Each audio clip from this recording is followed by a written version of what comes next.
Good evening, it's 8 o'clock. The top headlines tonight. Prime Minister Modi packs a Sydney stadium with the Indian diaspora, accompanied by the Australian Prime Minister, who says it's a bigger crowd than Bruce Springsteen got. He's the boss. Meanwhile, the Prime Minister talks about from Commonwealth cricket and curry, it's now democracy, diaspora and dosti. People arrive from across Australia. They charter a Modi Airways. Day one of the 2,000 rupee notes exchange at banks today. No panic, no queues, no chaos, but some confusion on IDs. A BJP leader files a petition against why ID documents aren't being asked for.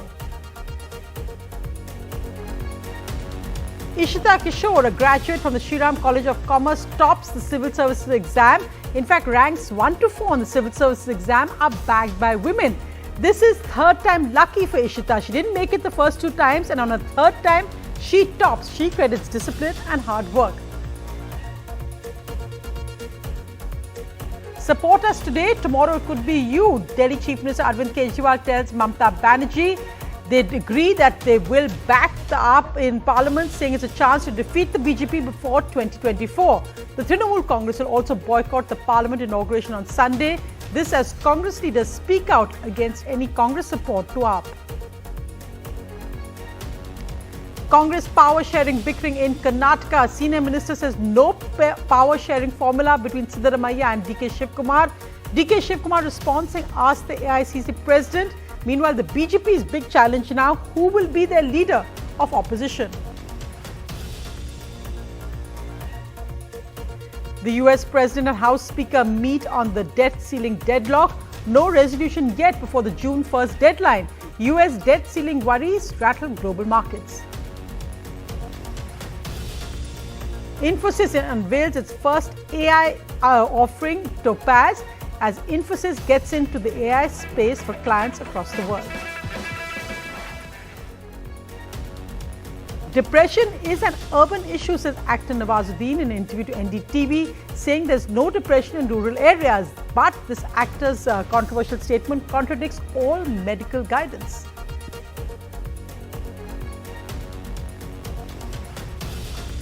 India's longest sea bridge is nearly ready. NDTV gets a sneak preview of the bridge, which is going to cut travel time between Mumbai and Goa.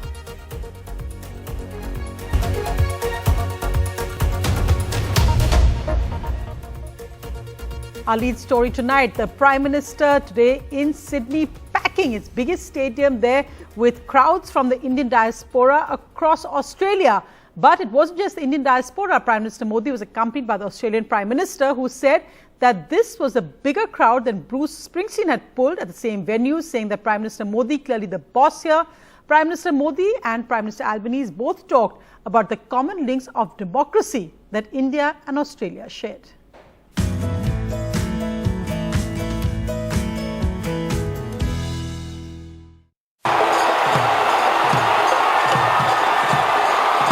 A rock star welcome.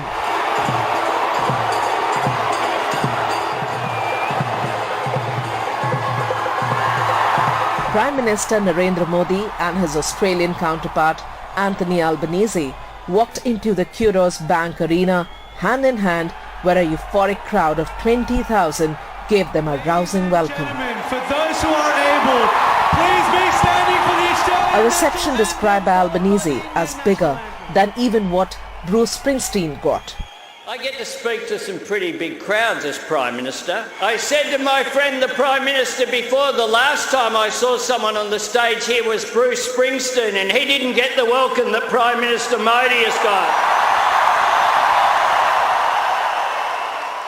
Like one big fat Indian wedding here today, because you're seeing people in their best clothes, their best dress, come here to see what the Prime Minister has to say and to share in the pomp and show that's happening out here. So while you said it's filling up, I would say it's actually filled up and then also bursting at the seams. There are people coming in and saying, I just want a ticket, and it's like a movie that is going house tour, and people are actually willing to buy tickets in black as well outside. That was the interesting bit. Namaste, Australia. Addressing the diaspora, Prime Minister Modi extolled the commonalities between Australia and India. साथियों, एक समय था जब कहा जाता था कि Bharat Australia के संबंधों को 3C डिफाइन करते हैं, कॉमनवेल्थ, क्रिकेट और करी। इसके बाद कहा गया कि भारत ऑस्ट्रेलिया के संबंध 3D पर आधारित है, डेमोक्रेसी, डायस्पोरा और दोस्ती। वैसे मैंने सुना है कि हैरिस पार्क में चटका की चाट,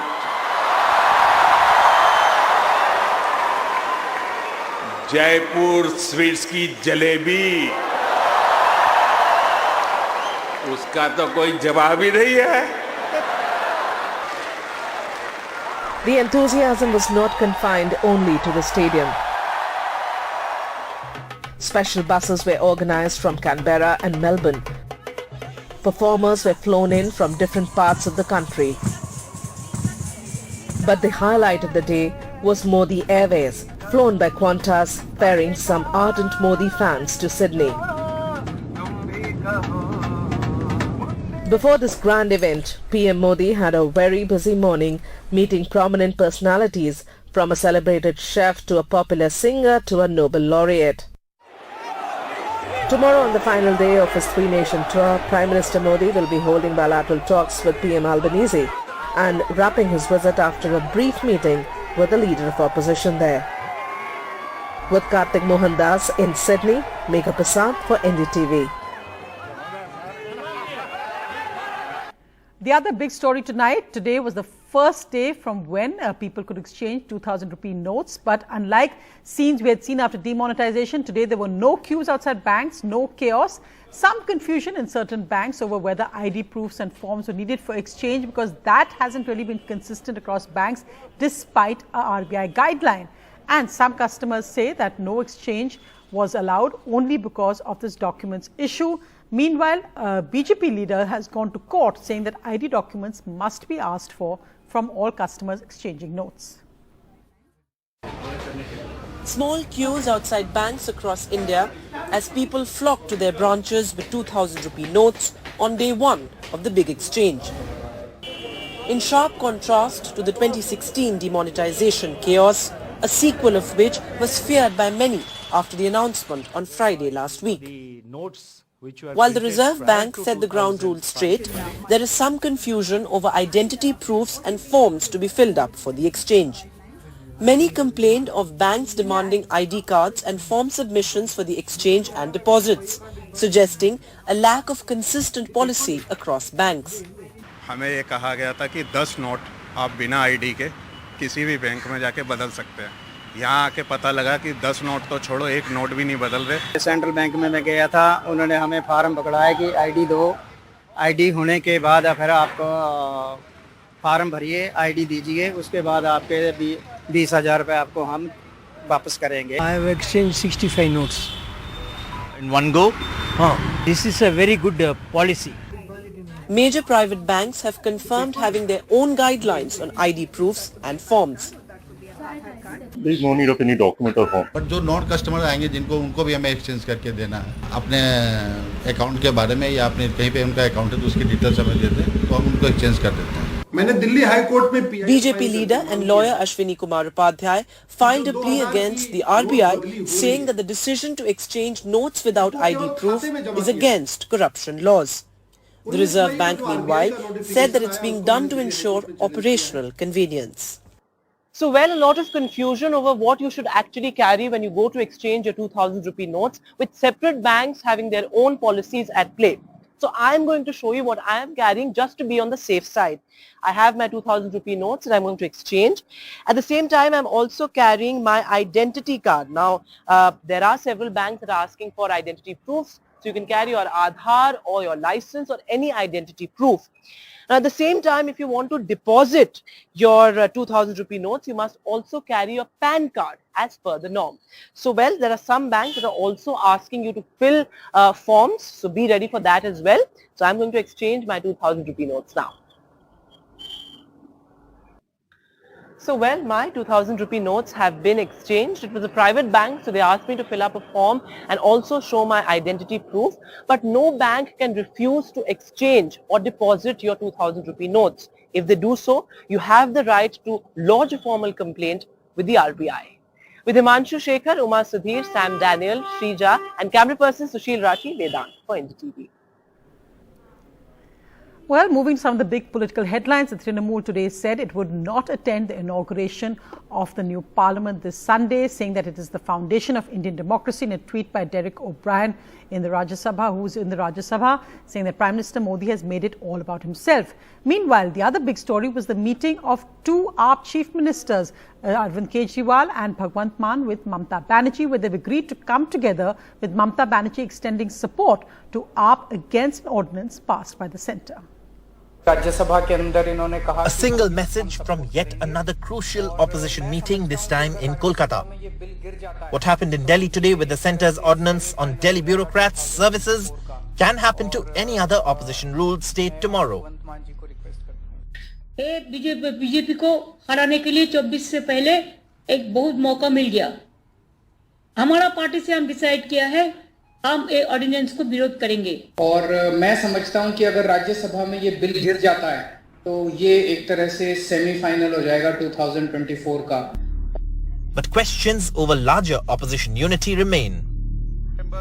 Senior Congress leader in Delhi, Ajay Makin, has urged his party not to back the Aam Aadmi Party on the ordinance issue.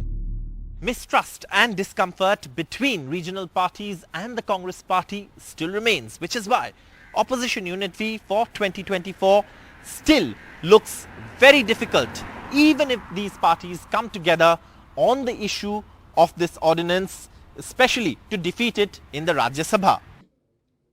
The big opposition meeting came amid controversy over arrested AAP leaders in Delhi.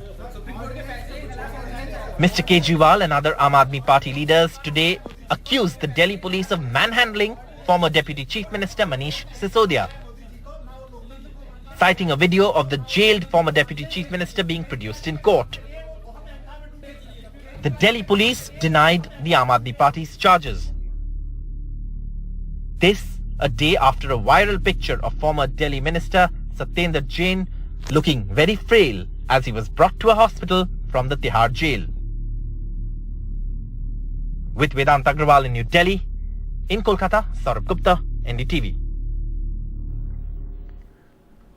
Also tracking what's happening in Karnataka, where there's first open bickering over what is meant to be a Congress power sharing formula. But today's Senior Minister MB Patil said there's no such formula since there's nothing official or written about it.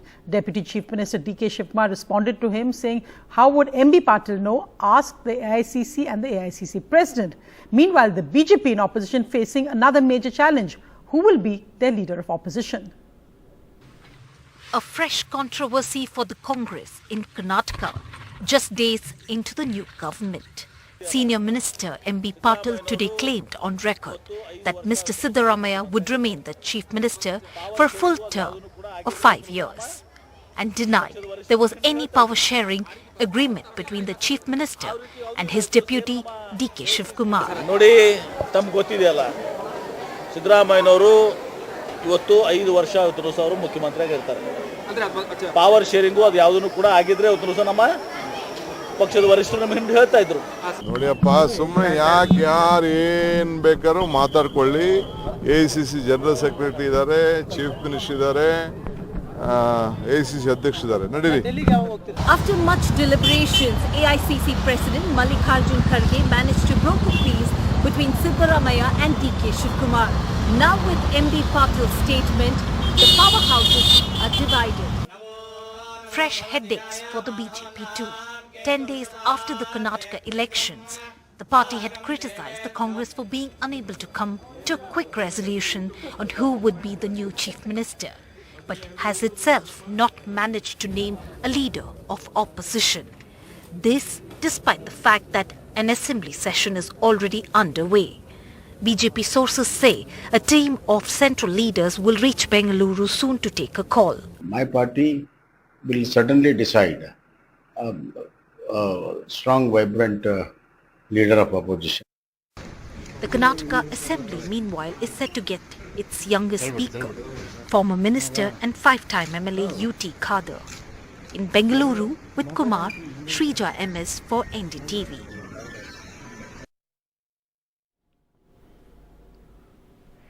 The other big headline tonight is that the civil services exams results are out and the topper is Ishita Kishore, a graduate from the Shri Ram College of Commerce in Delhi University. In fact, ranks 1 to 4 in the civil services exam have been bagged by women. For Ishita, it's third time lucky. She didn't even make it through the exam the first 2 times. Now she's the topper. So let's just watch what the big headlines are for this year's results. Once again, women outshone men in the UPSC examinations. As women secured the top 4 spots, Delhi University alumnus Ishita Kishore topped the latest edition of the Civil Services examination in her 3rd attempt. With celebrations at home and greetings pouring in, Ishita is looking forward to a career in the Indian Administrative Services. Sincere रहें, discipline तो बहुत ज़रूरी है. ये कुछ चीज़ें हैं जिनके बिना आप नहीं कर सकते, चाहे आप कितने भी इंटेलिजेंट हो. You have to put in the hours and you have to put in the work.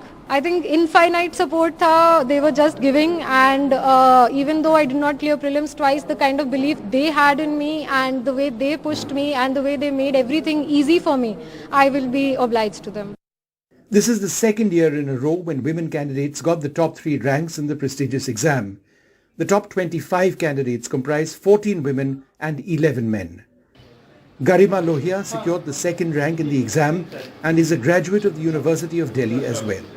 मैं बहुत लकी रही कि मैं बक्सर के छोटे शहर से पढ़ी, फिर भी मेरे स्कूल में मुझे बहुत अच्छी पढ़ाई मिली और घर पे रहकर पढ़ने का बहुत एडवांटेज होता है.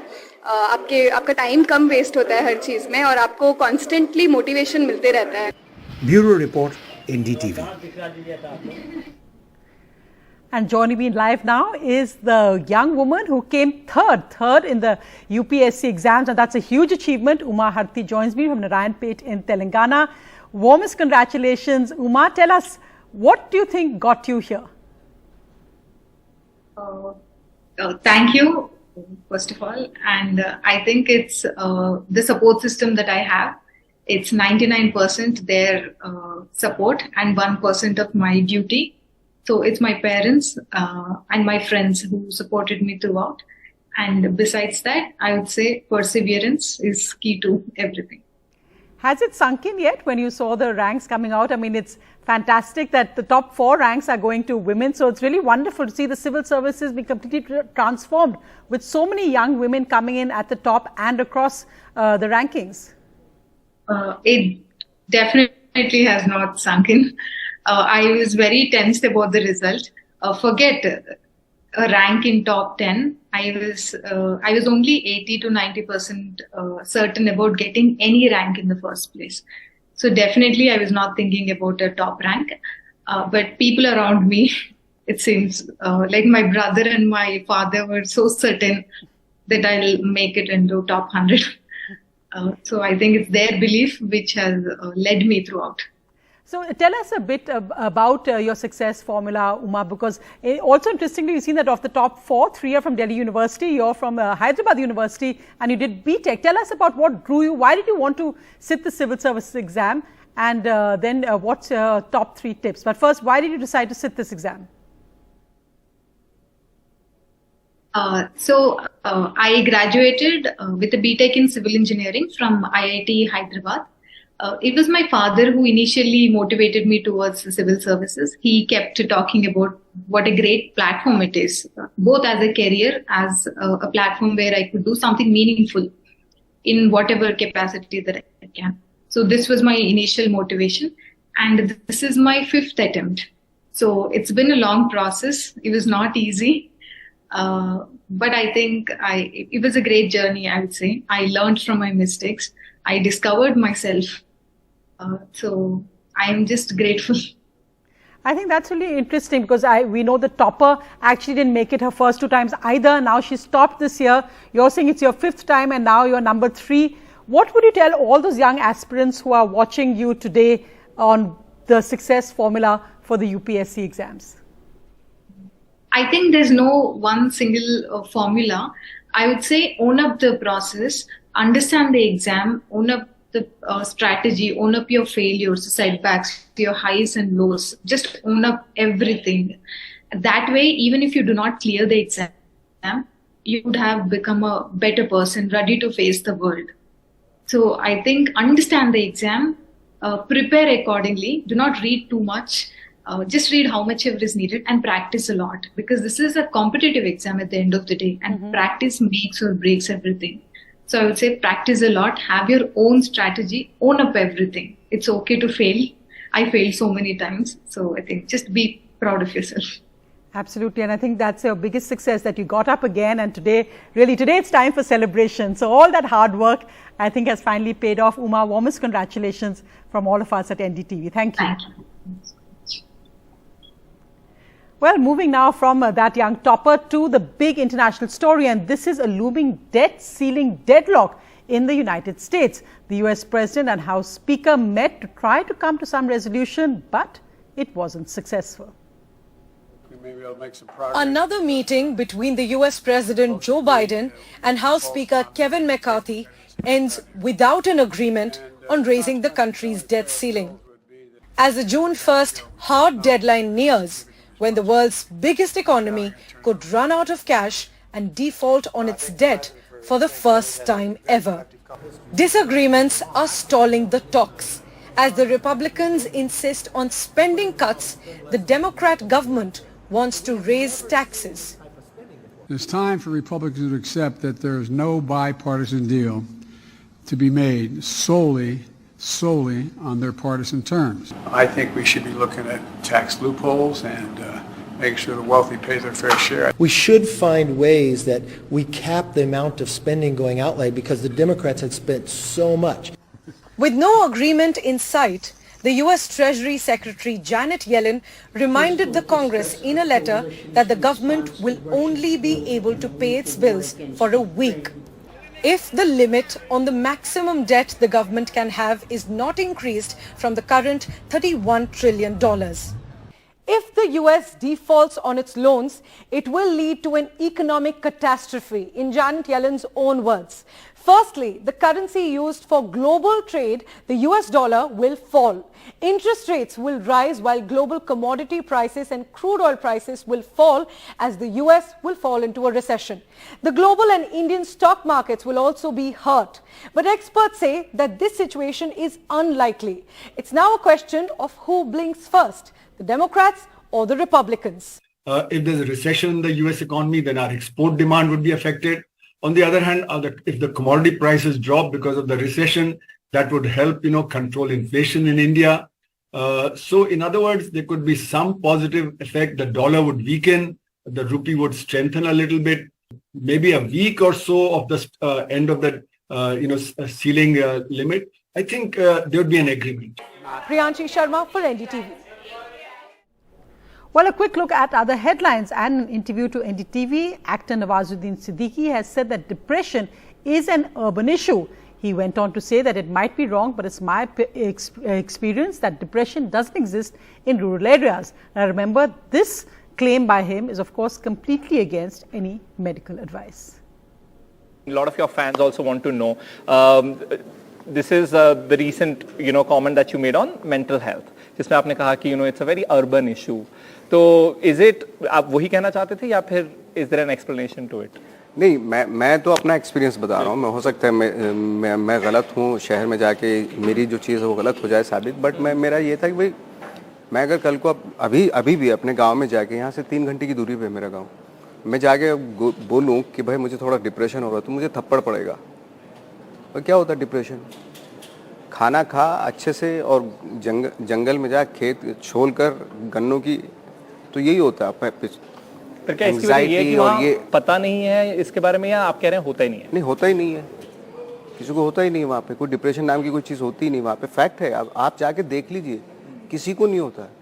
ये क्या होता है ना, ग्लोरीफाइड, क्या शहरों में आके अपने छोटे छोटे इमोशन को ना हम ग्लोरीफाइड करने लगते हैं. जब हमारे पास सब कुछ होता है, उसके बावजूद भी हमें बीमारियाँ होती हैं. तो इसका मतलब ये है कि आपने खुद से ज़्यादा कुछ थिंकिंग ज़्यादा सीरियसली ले लिया अपने आप को. तो आप बोल रहे हैं एग्जैजरेशन, आई मीन, हाँ, ग्लोरीफाइड करना अपने इमोशन को. ओ माय गॉड, देखो मेरे साथ क्या हो रहा है, अरे सबके साथ होता है। उनका देखो ना, जो फुटपाथ पे बैठ के भी बारिश में डांस कर रहे हैं, उनको तो होता नहीं है डिप्रेशन, आपको क्यों हो रहा है?